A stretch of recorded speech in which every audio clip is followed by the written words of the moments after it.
Welcome to DermWire News, powered by PracticalDermatology.com. I'm Stephanie Talea. Patients with moderate to severe plaque psoriasis who continued to receive Taltz or ixekizumab maintained high levels of skin clearance with no unexpected safety outcomes for up to 5 years of treatment, according to the new data Eli Lilly and Company is presenting at the World Congress of Dermatology in Milan, Italy.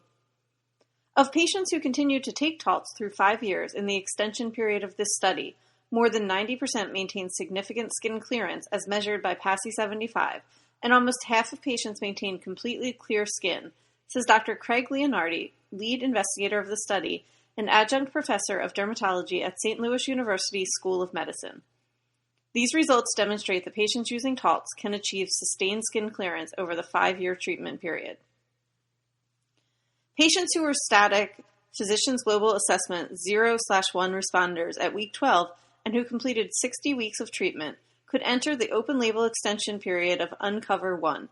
In the extension period of the study, Taltz demonstrated sustained response from week 60 through week 264 in patients who continuously received on-label dosing, 160 mg starting dose, 80 mg every 2 weeks through week 12, and every 4 weeks thereafter.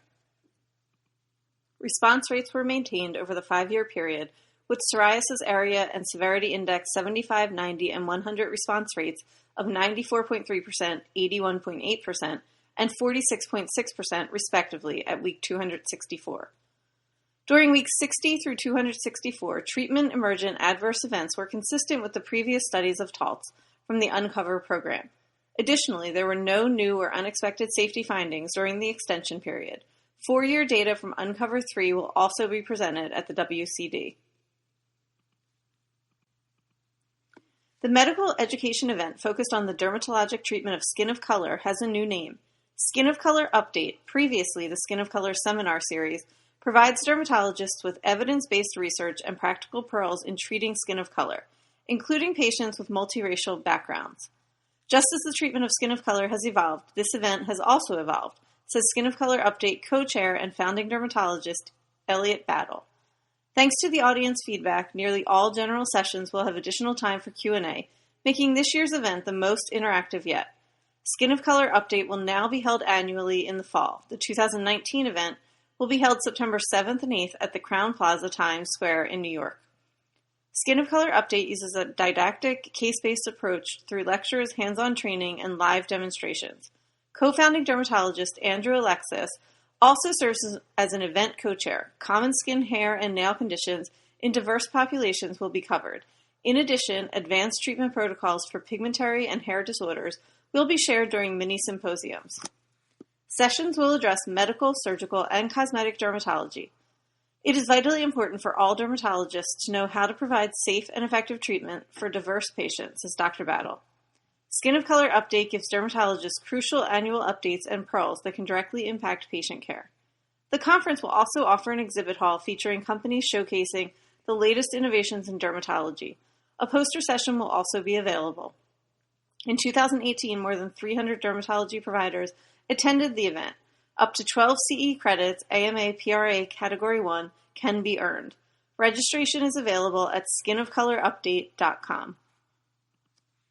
A combination of elevated symptoms of depression, along with modifications in gene responsible for dopamine activity, appear to influence an addiction to indoor tanning in young, white, non-Hispanic women, a new study suggests. The findings appear in the Annals of Behavioral Medicine. This study compiled survey responses from 292 non-Hispanic white women in the Washington, D.C. area, 18 to 30 years of age, who used indoor tanning beds, sun lamps, or sun booths. The survey asked questions about values and behaviors that might predispose a person to a tanning addiction, as well as a series of questions to determine if they have symptoms of depression. The researchers also collected saliva samples to obtain DNA to look for 34 single nucleotide polymorphisms, NSNPs, in 5 different genes. The specific NSNPs that researchers looked at were in genes known to be related to pathways that reward addictive behavior.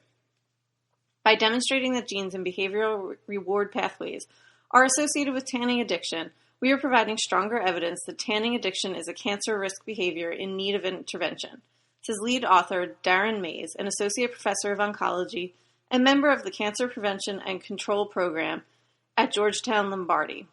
The findings add to a growing body of evidence from animal studies and neuroimaging studies that have been done in humans.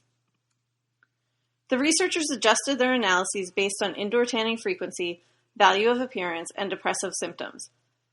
They found a more than twofold increased odds of indoor tanning addiction in modifications to the RS4436578 SNP and a slightly less than twofold increased odds of addiction in modifications to the RS4648318 SNP. When looking at whether SNPs interacted with depressive symptoms to increase the risk of indoor tanning addiction, they found a more than tenfold increase if there were modifications to the RS4436578 SMP and a more than 13-fold increase in the RS4648318 SNP.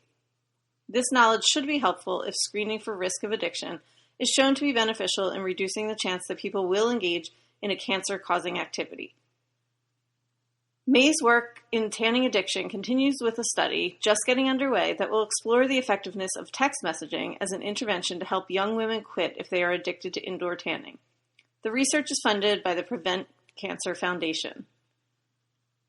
This grant will enable us to test behavioral interventions in young women who are addicted to indoor tanning, Mays says.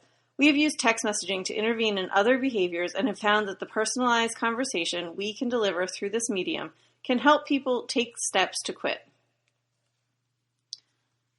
To catch up on all the news, visit practicaldermatology.com. Thank you for listening to DermWire News, powered by practicaldermatology.com.